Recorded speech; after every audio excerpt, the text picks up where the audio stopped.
Hello everyone, मी academy में आप सभी का स्वागत है। तो अभी हम लोग मैथ का क्लास स्टार्ट करने वाले हैं और 7.1 पूरी तरह से कंप्लीट हो गया है।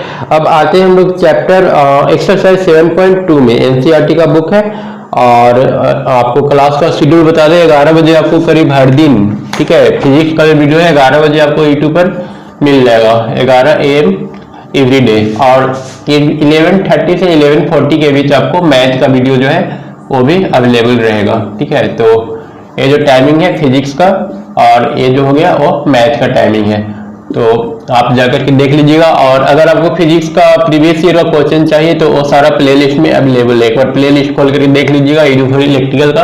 वहाँ पर फिजिक्स का प्रीवियस ईयर का सारा क्वेश्चन है, फिजिक्स का भी वहीं पर आपको सारा वीडियो एक साथ मिल जाएगा। मैथ का भी वहाँ पर प्लेलिस्ट में बना हुआ है, मैथ का भी सारा वीडियो वहाँ पर अवेलेबल है। और अगर डे बाय डे आप फॉलो कर रहे हैं तो फिर 11 बजे तक वेट कर लीजिएगा फिजिक्स के क्लास का और 11:40 तक 11:30 to 11:40 तक मैथ क्लास के लिए। तो चलते हैं, अब हम लोग स्टार्ट करते हैं। आते हैं हमारा जो चैप्टर नंबर 7.2 है उसमें। और फिजिक्स का अगर आपको पीडीएफ चाहिए तो फिजिक्स के पीडीएफ के लिए नंबर ऑलरेडी फिजिक्स के क्लास में जो लेक्चर मैंने दिया था तो वहां पर नंबर ऑलरेडी अवेलेबल करवा दिया है 9147786396। इस पर व्हाट्सएप कर दीजिएगा, व्हाट्सएप करना है पीडीएफ लिख करके, तो हम आपको जो फिजिक्स का पीडीएफ है वहां पर सेंड कर देंगे। तो चलते हैं, स्टार्ट करते हैं आज का क्लास। इसमें सबसे पहला क्वेश्चन है integrate the function exercise 1 to 37। यहाँ पर 37 क्वेश्चन दिया है, सबको सोल्व करना है। तो सबसे पहला जो क्वेश्चन है, और यहाँ पर हम लोग सब्स्टिट्यूशन मेथड यूज करेंगे। सब्स्टिट्यूशन मेथड है क्या, तो हम लोग एग्जाम्पल के जरिए समझ लेंगे। और इसका बेस्ट तरीका है पहचानने का, एक्चुअली इसमें किसी एक टर्म को, किसी एक फंक्शन को हम लोग को जेड मानना होता है, और किस फंक्शन को जेड मानना है वो आपको ज्यादा से ज्यादा प्रैक्टिस करके ही पता चल पाएगा। तो आप इस क्वेश्चन को बार बार सोल्व कीजिए, धीरे धीरे आइडिया आपको मिल जाएगा किसको जेड मानना है। अब एग्जाम्पल के लिए यहाँ पे पहला क्वेश्चन है, ठीक है, एग्जाम्पल के जरिए ये बहुत ज्यादा क्लियर हो जाएगा। तो एग्जाम्पल ही देख लेते हैं। पहला क्वेश्चन है 2x बटा 1 प्लस x² dx। अब जब हम लोग प्रीवियस पहला चैप्टर सोल्व कर रहे थे 7.1 सोल्व कर रहे थे तो वहां पर जो सारा फंक्शन रहता था वो सम या डिफरेंस के फॉर्म में रहता था, जैसे x प्लस x² और डिवाइडेड बाई x अगर इस फॉर्म में रहता भी था तो हम लोग उसको कन्वर्ट कर लेते थे, अलग अलग कर लेते थे, ठीक है, और उसके बाद क्वेश्चन को सोल्व करते थे। इस टाइप से करके क्वेश्चन को सोल्व करते थे और इसका इंटीग्रेशन हम लोग आसानी से निकाल लेते थे। लेकिन यहाँ पर टोल में डिवीजन में है और अलग अलग करना पॉसिबल नहीं है, ठीक है। डिवाइड करके जब ऊपर एक से ज्यादा टर्म रहे तो नीचे वाला टर्म से हम लोग डिवाइड कर लेंगे, लेकिन यहाँ पर ऊपर में एक टर्म है, नीचे में 2 टर्म है, तो डिवाइड डायरेक्टली कर नहीं सकते हैं।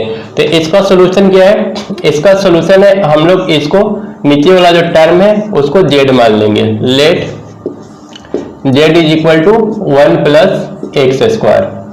तो dz कितना हो जाएगा, dz बाई dx। जो लोग डिफरेंशिएशन पढ़े हैं उसके लिए dz बाई dx निकाल लेंगे तो 1 का डिफरेंशिएशन 0 और x² का 2x। तो कहने का मतलब हम लोग को मिल रहा है dz is equal to 2x dx। Clear है, dz कितना मिल रहा है 2x dx। और यहाँ पर हम लोग देख रहे हैं कि ऊपर में एक वैल्यू 2x dx अवेलेबल है, ठीक है। तो 2x dx अवेलेबल है तो वहां पर हम लोग dz रख लेंगे, dz। और नीचे में हमारा कौन सा था 1 प्लस x² को हम लोग z एज्यूम किए थे। अब जो हमारा इंटीग्रेशन है वो बिल्कुल सिंपल हो गया। dz बाई z मतलब कि 1 बाई z का इंटीग्रेशन क्या होता है, log z, ठीक है। तो ये log z प्लस c इसका आंसर हो गया। तो यहाँ पर मैंने बोला था वो एक्सपीरियंस, मतलब ज्यादा से ज्यादा क्वेश्चन सोल्व करेंगे तो आपको एक्सपीरियंस हो जाएगा किस चीज को हम लोग जेड माने कि हमको ऊपर वाला टर्म जो है वो बिल्कुल सिंपल बन जाए, dz में कन्वर्ट हो जाए, मतलब ऊपर वाला टर्म को बिल्कुल इस टाइप से एक करना होगा, जैसे यहाँ पर हमने dz कर दिया, ठीक है। तो ये बार बार प्रैक्टिस के जरिए संभव हो सकता है। उसके बाद आते हैं नेक्स्ट आगे का क्वेश्चन सोल्व करते हैं तो आपको और आइडिया मिलेगा। और यहाँ पर एक चीज है, डिफरेंशिएशन बिल्कुल स्ट्रांग होना चाहिए। डिफरेंशिएशन जितना स्ट्रांग होगा क्वेश्चन सोल्व करने में उतना ज्यादा आसानी होगा। अगर यहाँ पर डिफरेंशिएशन दिख रहा है तो हम लोग को इतना कुछ लिखने की जरूरत नहीं है, हम लोग डायरेक्ट यहाँ पर करेंगे। 1 प्लस x² नीचे है तो नीचे का डिफरेंशिएशन हम लोग जाने 2x dx। तो इसको हम लोग अगर डिफरेंशिएशन स्ट्रांग है तो डायरेक्ट dz बाई z लिख लेंगे और इंटीग्रेशन करके सोल्व कर लेंगे log z, ठीक है। और लास्ट में हम लोग जेड का वैल्यू रख देंगे। लॉग जेड का वैल्यू कितना था 1 plus x square plus c, ये हमारा आंसर हो गया। ठीक है, तो डिफरेंशिएशन जितना ज्यादा स्ट्रॉन्ग होगा एक क्वेश्चन उतना इजिली सॉल्व होगा। अब सेकंड केस है लॉग एक्स का होल स्क्वायर। अब सेकंड में किसको जेड मानना है? सेकंड जो हमारा क्वेश्चन है ऊपर में दे दिया है लॉग एक्स का होल स्क्वायर, 2 नंबर क्वेश्चन में आते हैं एक्स का whole square divided by x. ठीक है, नीचे में एक्स डी एक्स। तो इसको कैसे सॉल्व करें? ठीक है, अब पहला क्वेश्चन में हम लोग नीचे वाला को जेड मानते हैं, पर यहाँ पर नीचे वाला को जेड अगर मानेंगे तो हमारा क्वेश्चन सॉल्व होगा नहीं। एक्स को अगर जेड मान ले तो क्या होगा? अगर एक्स को जेड मान लेते हैं तो डी जेड बराबर कितना आ जाएगा? D Z by D X आ जाएगा 1, मतलब कि D Z is equal to हम लोग का डी एक्स आ गया। अब वैल्यू पुट करके देखते हैं क्या मिलता है। तो यहाँ पर मिलेगा लॉग एक्स के जगह पर जेड होल स्क्वायर और dx के जगह पर dz, x के जगह पर z। तो क्वेश्चन में कोई अंतर ही नहीं आया, क्वेश्चन जैसा था वैसा ही रह गया। और अगर हम लोग एक बार में मतलब कि एट ए ग्लांस एक मोमेंट में अगर हम लोग जान जाए कि log x का डिफरेंशिएशन 1/x होता है तो 1/dx को डायरेक्ट हम लोग z पुट कर सकते हैं, पूरा टर्म एक ही साथ हट जाएगा। ठीक है, तो डिफरेंशिएशन जितना स्ट्रॉन्ग होगा उतना इजिली एक क्वेश्चन सॉल्व होने वाला है। ठीक है, अब थोड़ा सा इसको डिटेल में देख लेते हैं। log x को z मानते हैं तो dz कितना हो जाएगा? dz by dx। log x का डिफरेंशिएशन 1/x, तो dz बाई dx कितना आ गया? dz बराबर कितना आ गया? 1/x dx। एक साथ ये पूरा खत्म, 1/x dx खत्म। और ये वाला जो टर्म था log z, ठीक है, log x जो टर्म था वो z में कन्वर्ट हो गया, तो z square integration of 1/x dx को क्या लिखेंगे? 1/x dx को लिखेंगे dz।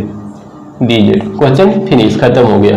अब इसको सॉल्व कर लेंगे तो ये आ जाएगा z³ + 3 + c।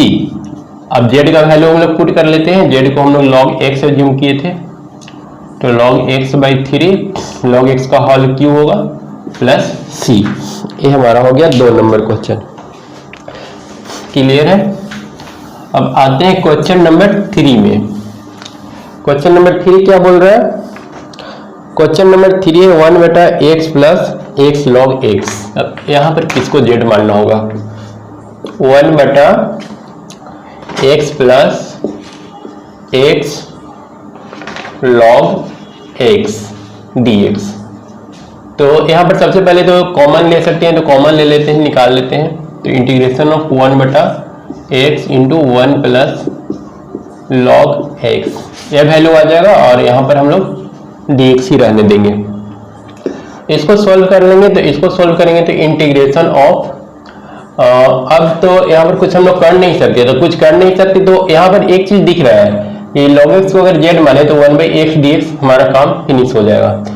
z बराबर एज्यूम कर लेते हैं 1 + log x। ठीक है, तो dz यहाँ से कितना मिलेगा? dz मिलेगा 1 का डिफरेंशिएशन 0 और log x का डिफरेंशिएशन 1/x dx। तो 1/x dx को dz लिखेंगे dz, और 1 + log x को क्या लिखेंगे? z कितना आ गया? log z plus c is equal to log z के जगह पर 1 + log x, 1 + log x। Clear है? 1 + log x प्लस c, ये हमारा फाइनल आंसर हो गया। ठीक है, देखते हैं क्वेश्चन नंबर 4। क्वेश्चन नंबर 4 है 4 नंबर क्वेश्चन दिया है और sin x integration of sin x sin cos x dx। अब इसको कैसे सॉल्व कर लेना है? एक तो फंक्शन यहाँ पर sin x दिख रहा है, दूसरा sin cos x दिख रहा है। तो क्या कर सकते हैं इसको? इसमें हम लोग जो ब्रैकेट में दिया हुआ है उसको z मान लेते हैं, cos x को z मान लेते हैं। तो यहाँ से dz कितना हो जाएगा? cos का differentiation minus sin x dx। ठीक है, तो यहाँ पर sin x dx। ये पूरा टर्म कितना हो गया, dz के बराबर, एक माइनस साइन आएगा और जो बीच में बच गया वो बच गया साइन, और cos x की जगह पर हम लोग z रख लिए हैं, ठीक है, बाकी बचा dz। अब साइन z का इंटीग्रेशन क्या हो जाएगा, साइन z का इंटीग्रेशन होता है minus of cos z plus c। तो ये बन गया माइनस माइनस प्लस cos, और z का हम लोग वैल्यू रखे थे cos x प्लस c। ये हमारा फाइनल आंसर हो गया, ठीक है। तो यहाँ पर मेन टर्म वही है, डिफरेंशिएशन जितना स्ट्रॉन्ग होगा उतना जल्दी हम इसको पकड़ पाएंगे और हमारा क्वेश्चन उतना जल्दी कन्वर्ट होगा किसी एक वेरिएबल में, और फिर उसको हम आसानी से सॉल्व कर सकेंगे। अब आते हैं क्वेश्चन नंबर 5 में। क्वेश्चन नंबर 5 क्या बोल रहा है, क्वेश्चन नंबर 5 है साइन ax प्लस बी और cos ax plus b. Integration of sine ax plus b cos ax plus b, ठीक है। तो एक फार्मूला हम लोग यहाँ जानते हैं, ठीक है, sine a into cos b, sine a into cos a, 2 sine a into cos a is equal to sine 2a। तो इसको भी उसी फॉर्म में कन्वर्ट कर देते हैं हम लोग। सबसे पहले 2 ऊपर में रखना पड़ेगा, तो 2 से सिर्फ मल्टीप्लाई तो कर नहीं सकते हैं, जब मल्टीप्लाई करेंगे तो 2 से डिवाइड भी करना होगा। अब a बन गया 2 sine a into cos a, 2 sine a into cos A sign 2a होता है, तो हम लोग यहाँ पर लिख लेंगे साइन 2ax प्लस b, ठीक है, डिवाइडेड बाई 2dx, ठीक है। अब इसका हम लोग को इंटीग्रेशन निकालना है, तो इसके लिए क्या करेंगे, इस फंक्शन को z मान लेते हैं, ठीक है, 2ax प्लस b को z मान लेते हैं। देखते हैं क्या आता है, z is equal to 2ax plus b, dz यहाँ से कितना आएगा, dz आ जाएगा, इसका डिफरेंशिएशन करेंगे तो 2a और b का डिफरेंशिएशन 0, 2a इंटू dx आ गया। तो यहाँ पर अब हम लोग रख ले सकते हैं साइन 2ax प्लस b को z sine z divided by 2 जैसे था वैसे ही, और dx बराबर क्या आ गया, dx के जगह पर हम लोग को रखना होगा dz बटा 2a, dx is equal to dz by 2a। तो यहाँ पर रख लेते हैं dz बाई 2a। अब a बाहर निकाल सकते हैं इंटीग्रेशन के बाहर, तो a हो जाएगा 1/4a, और साथ में साइन जेड dz का इंटीग्रेशन रह जाएगा। अब ये सिंपल बन गया, इसका इंटीग्रेशन हम लोग इजीली निकाल सकते हैं।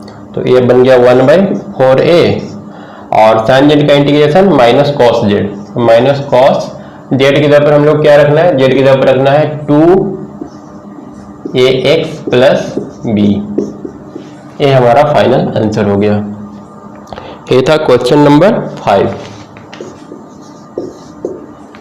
क्लियर है। उसके बाद आते हैं क्वेश्चन नंबर 6 में। क्वेश्चन नंबर 6 क्या बोल रहा है, under root A X plus B, under root A X plus B का इंटीग्रेशन निकालना है।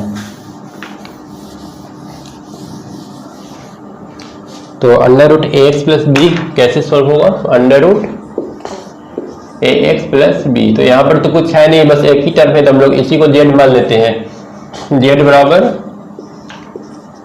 ए एक्स प्लस बी, तो डीजेड कितना हो जाएगा, डीजेड हो जाएगा ए एक्स का डिफरेंशिएशन 0, ए इंटू एक्स का डिफरेंशिएशन 1 और बी का डिफरेंशिएशन 0, तो सिर्फ आ गया डीजेड बराबर ए डी एक्स।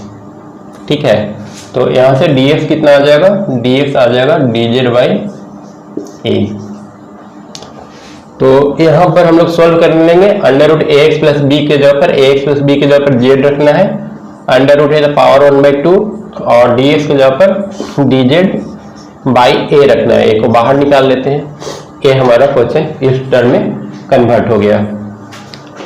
अब क्या करेंगे, अब इसको सोल्व कर लेंगे। 1/a जेड के पावर 1/2 प्लस 1 बटा 1/2 प्लस 1, इस तरह से इंटीग्रेशन निकालते हैं। इज इक्वल टू 1/a, ये हो जाएगा जेड के पावर 3/2 डिवाइडेड बाई 3 और 2 ऊपर चला जाएगा। इसको अगर हम लोग ऐड करेंगे तो 3/2 आएगा और एक 2 फिर ऊपर चला जाएगा। इतना प्लस क्या हो जाएगा c। तो इसको सॉल्व कर लेते हैं। आ जाएगा 2/3a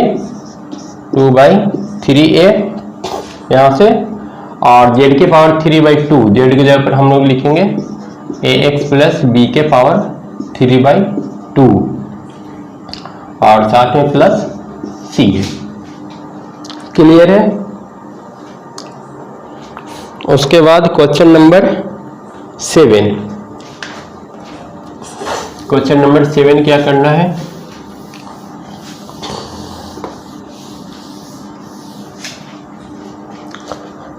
क्वेश्चन नंबर 7 है x √x प्लस 2। तो यहाँ पर एक ही टर्म है जो अंडर रूट के अंदर है, उसको हम लोग z मान लेंगे। x√x प्लस 2, x√x प्लस 2 दिया है, अरे dx। तो बस यही टर्म है, इसी को हम लोग z मानेंगे। z is equal to x plus 2, dz कितना होगा, x का डिफरेंशिएशन 1 और 2 का differentiation 0, dz is equal to dx। ठीक है। अब इसको सोल्व करेंगे तो x की जगह पर क्या लिखना होगा, x की जगह लिखना होगा z-2 और अंडर रूट x प्लस 2 की जगह पर z, यहाँ से x प्लस 2 की जगह पर z और dx की जगह पर dz। अब इस क्वेश्चन को सॉल्व किया जा सकता है। मल्टीप्लाई करेंगे z में z के पावर 1/2 से, रूट z को क्या लिखेंगे, z के पावर 1/2, रूट z इसके बराबर हो जाएगा। तो यहाँ से z के पावर हो जाएगा 1 और ये 1/2, 1 प्लस 1/2 3/2 माइनस 2 z के पावर 1/2 dz। क्लियर है। इसको अब सोल्व करना काफी इजी है, आसान है। z के पावर 3/2 का हो जाएगा z के power 3/2 plus 1/3/2 plus 1 minus 2 into z के पावर 1/2 प्लस 1/1/2 प्लस 1 और साथ में एक हम लोग को c लिखना होता है।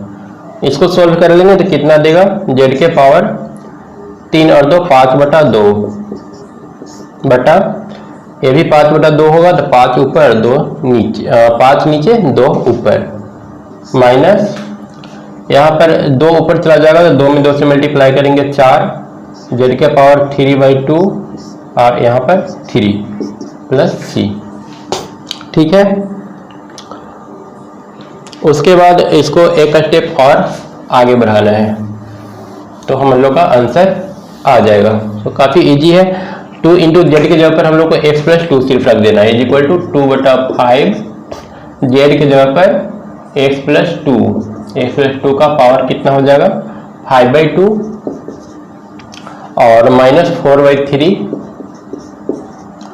जेड की जगह पर और 3/2 जेड की जगह पर x प्लस 2 के पावर 3/2 प्लस c। ये हम लोग का फाइनल आंसर हो जाएगा। आते हैं क्वेश्चन नंबर 8। क्वेश्चन नंबर 8 बोल रहा है x under root 1 plus 2x²। इसका हम लोग को इंटीग्रेशन निकालना है। तो फिर से क्या करेंगे, 1 प्लस 2x² को z मानेंगे, 1 plus 2x² is equal to z। यहाँ से dz निकालेंगे तो dz 1 का डिफरेंशिएशन 0 और 2x² का डिफरेंशिएशन 2 इंटू x² का डिफरेंशिएशन कितना हो जाएगा, 2 तो 2 ही रह गया, x² का डिफरेंशिएशन 2x और साथ में dx। तो यहाँ पर dz बराबर कितना मिल रहा है 4, 4 को इस तरफ लिख देते हैं x dx। क्लियर है। अब यहाँ पर x into dx, x dx का वैल्यू कितना मिल गया dz/4। तो इंटीग्रेशन ऑफ कितना हो जाएगा 1 प्लस 2x² की जगह पर 1 प्लस 2x² की जगह पर z रखना है z और x dx की जगह पर dz/4 रखना है। ठीक है। यहाँ से इसको हम लोग सोल्व कर लेंगे z के पावर, इंटीग्रेशन इसका निकालेंगे तो कितना हो जाएगा जेड के पावर 1/2 है, under root z means z के पावर 1/2, तो 1/2 प्लस 1/2 प्लस 1 और 1/4 जो था उस साइड में ले लेंगे। यहाँ पर इसको सोल्व कर लेंगे तो ये आएगा 1/4 जेड के पावर 3/2 डिवाइडेड बाई 3/2। यहाँ से 2 ऊपर जाएगा, ठीक है, 2 ऊपर जाएगा तो ये बन जाएगा 2/12, ठीक है, 2 यहाँ पर चलाएगा और 4 में 3 से मल्टीप्लाई करेंगे तो 12 इंटू जेड के जगह पर कितना हम लोग को लेना है 1 + 2x², और जेड के पावर कितना है 3/2, तो 3/2 ले लिए और प्लस c कर दिए। अब एक कट करके 6 आ जाएगा, मतलब कि आंसर हो जाएगा 1/6 1 + 2x² के पावर 3/2 प्लस c। क्लियर है। अब आते हैं क्वेश्चन नंबर 9। क्वेश्चन नंबर 9 फिर से किसको जेड मानना होगा क्वेश्चन 9 में? क्वेश्चन 9 भी अंडर रूट के फॉर्म में। जनरली अंडर रूट में कुछ हो जो डिफिकल्ट वैल्यू होता है उसको जनरली हम लोग जेड मान लेते हैं, एज्यूम कर लेते हैं। जो भी वैल्यू थोड़ा टफ होता है उसको हम लोग जेड मान लेते हैं। यहाँ पर अंडर रूट x² + x + 1 को जेड मान करके ट्राई करते हैं। ये है 4x + 2 और under root x² + x + 1। Clear है इसका ऑल इंटीग्रेशन। अब इसमें हम लोग को इसको जेड मान करके ट्राई करते हैं, कोशिश करते हैं सॉल्व होता है या नहीं होता है। Z = x² + x + 1। सॉल्व नहीं होगा तो फिर इसको छोड़ करके इसको जेड मानेंगे, ठीक है। ऐसे जो डिफिकल्ट टर्म होता है उसी को जनरली हम लोग जेड मान करके चलते हैं। तो इसको जेड मान लेते हैं तो dz कितना आ जाएगा, x² का डिफरेंशिएशन 2x, x का डिफरेंशिएशन 1 और इतना dx, 2x + 1 dx।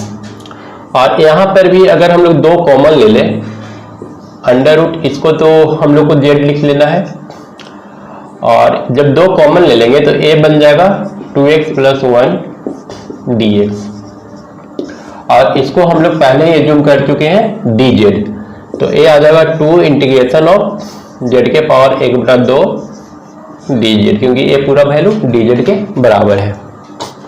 अब यहाँ से हो जाएगा, यहाँ से अब क्या कर लेना है 2 z के पावर 3/2/3 इंटू 2 प्लस c, मतलब कि आ गया 4/3 z की जगह पर 2x प्लस z की जगह पर x² प्लस x + 1 के पावर 3/2।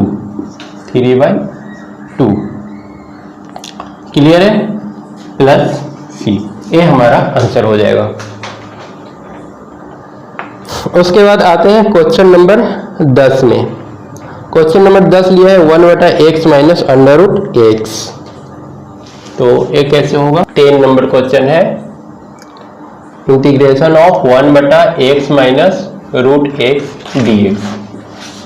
तो इसमें सबसे पहले हम लोग √x कॉमन ले लेते हैं। इंटीग्रेशन ऑफ अगर √x कॉमन ले लें तो हमारा फंक्शन कितना बन जाएगा, ये आ जाएगा √x - 1 dx।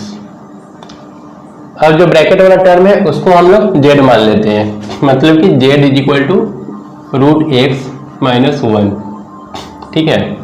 dz कितना होगा, √x का डिफरेंशिएशन कितना आता है 1/√x ना, √x का कितना आएगा डिफरेंशिएशन, इसका डिफरेंशिएशन करेंगे तो x के पावर 1/2 - 1 और यहाँ पर 1/2, तो 1/2√x आएगा, ये इंटू dx, ठीक है। अब इसको थोड़ा सा और सिंप्लीफाई कर लेते हैं, क्योंकि ये हमको दिख रहा है 1/√x dx की तरह, तो 2 को इस तरफ लेकर के आ जाते हैं। 2dz = 1/√x dx आ गया। अब इंटीग्रेशन ऑफ 1/a टर्म कितना है हम लोग का, इस टर्म को हम लोगों ने z मान रखा है, और बाकी का जो टर्म बचा इसके जगह पर हम लोग को रखना है 2dz। 2 को बाहर आने देते हैं, dz को अंदर ले लेते हैं। इसको अब सॉल्व कर लेंगे। 1/z क्या होता है, log z होता है, 2 log z प्लस सी, और यहाँ पर 2 log z कितना मिलेगा, log z का वैल्यू कितना हो जाएगा, z का value under root x minus 1, clear है, प्लस सी। ये हमारा आंसर हो जाएगा। तो फिलहाल इस वीडियो को यहीं पर रोकते हैं, उसके बाद नेक्स्ट वीडियो में फिर मिलेंगे और आगे का कुछ क्वेश्चन सॉल्व करेंगे। इसमें टोटल हम लोग को 39 क्वेश्चन दिया है, तो इसको देखते हैं नेक्स्ट वीडियो में। तब तक के लिए थैंक यू।